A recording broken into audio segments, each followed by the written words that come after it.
Okay,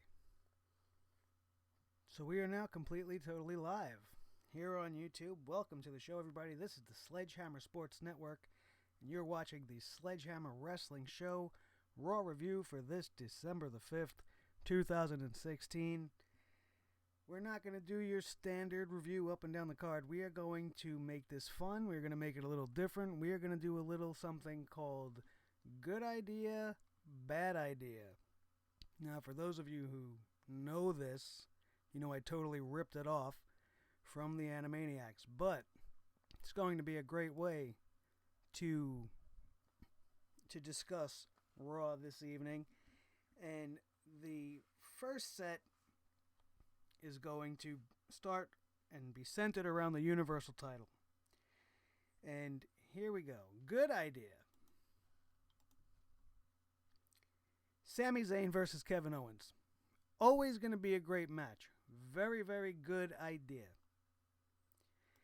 Bad idea. Not having this be the main event of the show.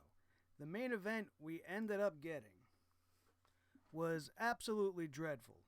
We had a ridiculous tag team match that was supposed to decipher the number one contender between Gallows and Anderson and Sheamus and Cesaro again. Who really gives a shit about any of this? I know I don't. And it was just a total waste. I tuned out from the match. I didn't even watch because I could care less. And when you're talking about Sami Zayn versus Kevin Owens, what you get each and every time is a stellar performance. Now, they had a lot of time to come up with something great, and they never fail. They never fail, and they do not disappoint.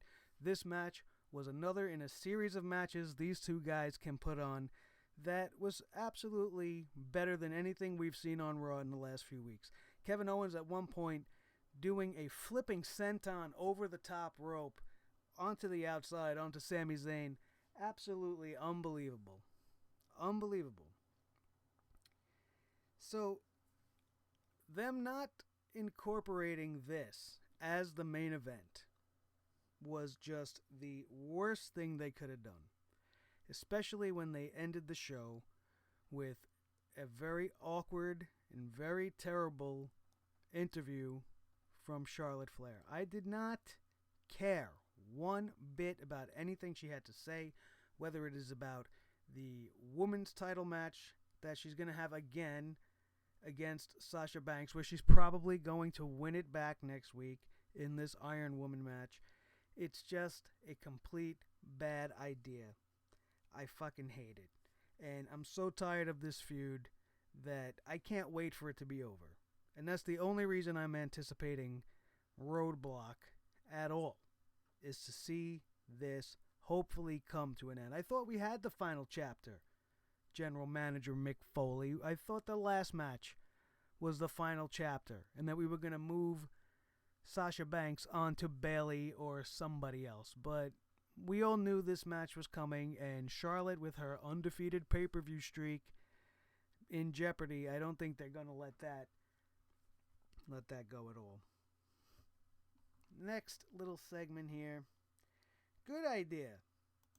The Cruiserweight debut of Jack Gallagher. This strange little man with these weird fugly tights and his Sheamus skin and his handlebar mustache, and he's all of 5 feet tall. Maybe he's a little bit taller than Alexa Bliss. I don't know. He looks really small, but he's so good in the ring. He does so much shit that you will never see anybody else do.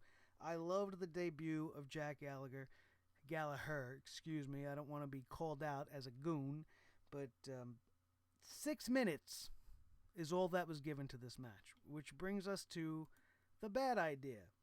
And the bad idea is that they did not give enough time to this or the other Cruiserweight match, and instead, what did we get? We got the Big Show versus Seth Rollins. Seth Rollins could have literally wrestled anybody else, and I would have cared even slightly. Soon as the Big Show was announced as his opponent, as one of the gifts of Jericho from Kevin Owens, I just completely tuned out. I could care less. We all know that this was not going to end well. and it didn't, as the Big Show was tired of getting barked at by Kevin Owens, and he would walk off, giving Seth Rollins the win after chokeslamming Kevin Owens from the outside of the ring to the inside, as the Big Show can do. And it was just a waste. It was a waste of a way to open the show. I didn't enjoy it. But the debut of Jack Gallagher, I like how he works with Daivari. They have an interesting chemistry, and I hope this is the beginning of a rivalry. Because at the end of this match, Jack Gallagher gets the win with this sick standing corner post dropkick that he does when he runs and takes this guy's fucking head off with a kick that only Daniel Bryan could probably do other than anybody else. It's an amazing thing, and he's a very, very unique act to watch. He's fantastic. His chemistry, as I said, with Daivari is fantastic.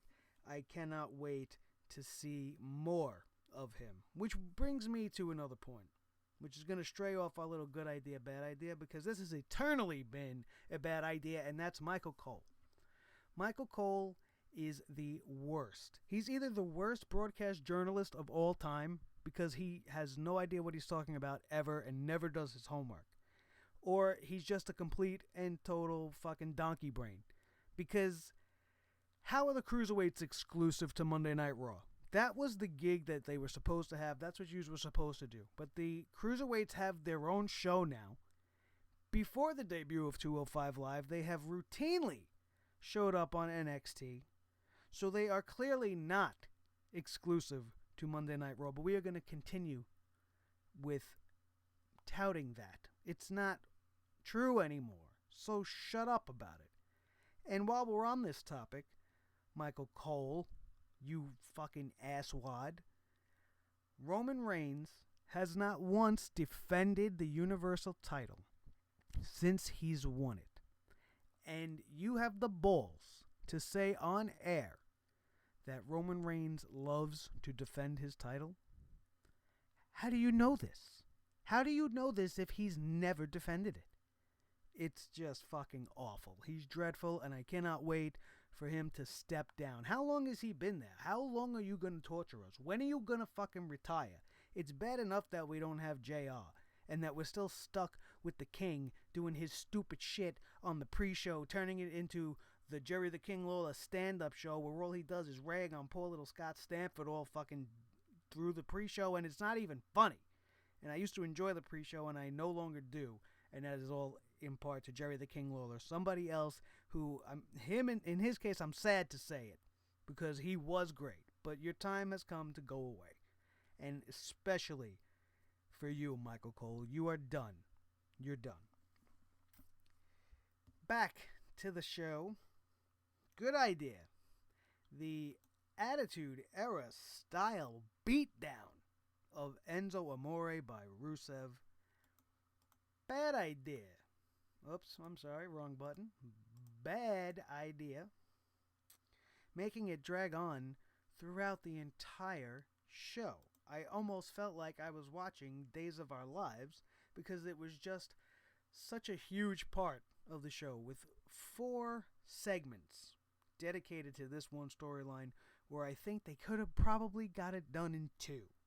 The first interaction where Enzo and Cass stumble upon Rusev and Lana having a very intense argument, Rusev barking in Lana's face, almost looking like he's about to get physical with her, and Enzo feels compelled to stick his nose in and defend the honor of the lady, and this leads to Lana getting angry with Rusev and throwing the ring at him, the wedding ring, and then goes on to talk to Enzo and say, you know, Rusev don't care about me. He doesn't show me no respect. Maybe if I show him, a guy show me some respect, you, Mr. Enzo, you know, maybe he'll come around. And Enzo falls for the obvious trap. We all know what's going to happen here, and that he's going to end up in the hotel room as soon as she gives him that number 704, Lana's hotel number. He's going.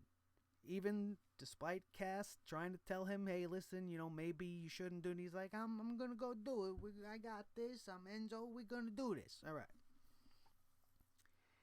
And long story short, the ending segment should have been the end. That's it. Cut to the hotel room. Enzo getting his ass fucking beat down. And I thought he was dead. And kudos to Mr. Rusev, because that's exactly how I would beat the shit out of somebody who was trying to nail my wife. It's just not going to happen. And especially if I was able to get the advantage the way Rusev was able to hide and almost catch him in the act, although it was pre-planned by the two of them. You are a fool, Enzo Amore, because how could you think that you really stood a shot with the lovely Lana, who's been looking fantastic, by the way. I wasn't a big fan at first, but I've since come around. And especially how she looked tonight. Friggin' sweet as nice. She was very, very attractive. Good idea. Rich Swann versus TJ Perkins. Yeah, it's a good idea. Not on Monday Night Raw. Bad idea. Titus O'Neil versus Mark Henry. Now, why do I have these two side by side? Because if you take away all the time you gave, not that it was much, but it was at least 3 to 4 minutes that you gave to this, what the fuck did they call it? Texas Shuffle? Texas Tussle? Who comes up with this shit? Huh? You take that away, you add those 3 minutes to Perkins and Swann, or to Jack Gallagher and Daivari. Give the cruiserweights more time, because you see on 205 Live what happens when you give these guys more than 6 or 7 minutes. You give them a full 10 minutes, 11, 12, be generous. Cut a commercial or two out, because that's running its course too. I can't stand the commercial placement and the poor time management. But Rich Swann and TJ Perkins did the best they could in the time they were allotted. It was very, very dead in the crowd. And Perkins has gotten exposure now. He's a former Cruiserweight champion. Rich Swann is the current Cruiserweight champion. And these people just don't care. And I don't understand how it's not sinking in. Because even though we don't know much about him, they're starting to show the vignettes. They're starting to get people to care. And they're showing you on 205 Live how to get it done. And you're just not doing it on Monday Night Raw. And whether it's Kevin Dunn being spiteful and just not going to do what Triple H is doing because he wants to be head honcho and have the final say and stroke Vince's, I don't know. But they just don't get it with the Cruiserweights on Raw. Now that they have their own show, the Cruiserweights should just be taken off Raw. You're just doing damage to the division at this point, and I don't want to see it anymore. I would much rather be entertained by 1 hour of high-flying, high-impact action where these guys are allowed to go out and perform the way they did in the Cruiserweight Classic, and that is 205 Live tomorrow night after SmackDown. Good idea. The beginning of the end of Chris Jericho and Kevin Owens. This has been going on for so long. We see that the friction is starting to begin. And, they are fantastic in their roles. So they're going to play it well. They're going to do exactly what we want to see. And they're going to say great shit. And it's going to be a battle of wits. Because their verbiage is unlike anything I could even do right here on this show for you guys. But, yeah. And the bad idea is the beginning of the end of Chris Jericho and Kevin Owens. And that's because they've just been so fucking balls on. And they've just been so damn good and so entertaining that we all know Chris Jericho's going away. He's got to record his new album with his band, Fozzy, and hopefully it's pretty good. But I hate to see it end. So, in a sense, it's a bad idea because it's pretty much the only thing on Raw worth fucking watching is Chris Jericho and Kevin Owens. You should just rename it the Kevin Owens Show. He was all over the show tonight. From start to finish, we had a lot of Kevin Owens until he would eventually walk out on Chris Jericho during his match with Roman Reigns for the United States Championship. Which, for a moment, for a fraction of a second, I thought, holy shit, maybe Jericho's going to win this thing. But he was going up against Superman. And, this guy could kick out of a Mack truck going straight into him at 90,000 miles a fucking hour, because that's just the way it goes when you're talking about Roman Reigns. Good idea. Giving Bayley a match.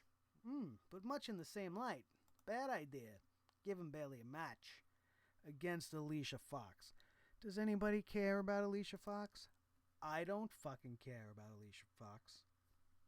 And that's all I'm going to say about this match. They tried to make her look good. She's apparently got this crush on Cedric Alexander. And Bayley said hi to him or something.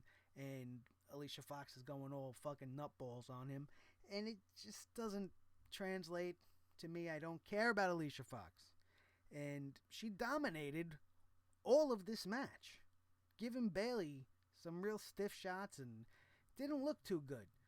And in the end, Bayley hits a Bayley to belly and it's over. So apparently that's all Bayley is one finishing move. Although her talent in the ring by far surpasses everybody else on the Raw roster. She's better than Charlotte. She's better than Sasha. She's better than, she's even better than Becky. Her wrestling acumen is untapped, and she is not being allowed to shine. She's being given these bad matches, either squash matches where she kills somebody in like 3 minutes and you don't get to see what Bayley's really all about. And she's the underdog, and you're supposed to allow the fans to get into it and root for her. But you're not giving us that ability when you're giving us squash match after squash match. You kind of did it tonight. But again, it was very quick, and the only real offense Bayley got at all was the belly to belly to finish it off. 1, 2, 3. Coming down to the wire here. Good idea. Again, sorry, wrong button. Good idea. Seth Rollins at the beginning of the show calling out Triple H. An angle and something that we've all wanted to happen since he's turned on him and handed Kevin Owens the Universal title. Very good idea. Bad idea. As we previously mentioned, he gets the Big Show instead. And instead of getting some kind of compelling one-on-one between him and the boss, Stephanie wasn't even there tonight. So what would be the point of him calling out Triple H when he knows he's not there? It just makes him look stupid. And then you have Kevin Owens come out to continue to make him look stupid. And then you have the Big Show come out. Come on. It was a terrible way to start the show. Very, very bad idea. I hated the way the whole beginning ended up. So it was great that they thought to address that and to refresh everybody's mind of that. But if you're not going to give us any type of payoff, then what the fuck was the point? Seriously. And finally, we are going to end tonight with just a bad idea. And that bad idea is the entire women's situation with the women's title. I know I ranted on it a little bit earlier, but this, as I said, is how they ended Monday Night Raw. We had an interview earlier on with Sasha Banks, and she continued to denigrate Charlotte and say that she's not worthy of the Flair name and the Flair legacy, which nobody agrees with. And it would continue on into a challenge for an Iron Man match at Roadblock. So we now know for sure that we're going to have to watch them wrestle again. And it's going to be at least a half an hour. And an Iron Man match is not as complicated, not as technical as any of these other gimmick matches they've been throwing the girls into lately to continue to make history. So they may be able to give us something good, but I feel like they should have saved this gimmick and saved this whole thing for Bayley. And history will tell you that Bayley versus Sasha in an Iron Woman match is going to blow the house down. So why the fuck wouldn't they do that? No, they're going to try to make this be the most epic, most historic women's match of all time. No. It doesn't sell with me. It didn't sell with the crowd. You once again put the mic in Charlotte's hands where she cannot take control of any crowd, anywhere, at any time. The crowd takes over, as it historically does. They were constantly whatting her, and they do it to the point where she actually addresses the crowd, which is something you shouldn't do. You should just stick with your message and barrel through like a pro would, and pleading to the audience, just let me get my point out. Charlotte's terrible.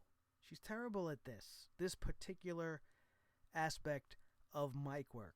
She cannot do a live promo in the ring. She's bad at it. And then for the whole segment to end up just being another way to denigrate Ric Flair again. Yes, Sasha's fighting for his honor, but this whole thing is ass backwards. Sasha Banks should be the heel in this situation, and Charlotte should be defending the honor of her father. With the lineage that she has and the way WWE is with history, she should not be trying to distance herself from a legacy that is clearly hers. And you want to have Sasha keep coming out and saying that she's not worthy of it? She totally is worthy of it because she's a cheat to win. Do it how you can at any cost, by any means necessary, just like her father. And if you don't think for 1 minute that Ric Flair back in his heyday would have slapped the taste out of J.J. Dillon's mouth if he stepped out of line, or his own flesh and blood, his father or something, he would totally have done exactly what Charlotte did to him. If he felt any of the horsemen were bringing him down, we've seen it. We've seen him do it to guys like Luger and guys like Barry Windham when they've been kicked out of the horsemen.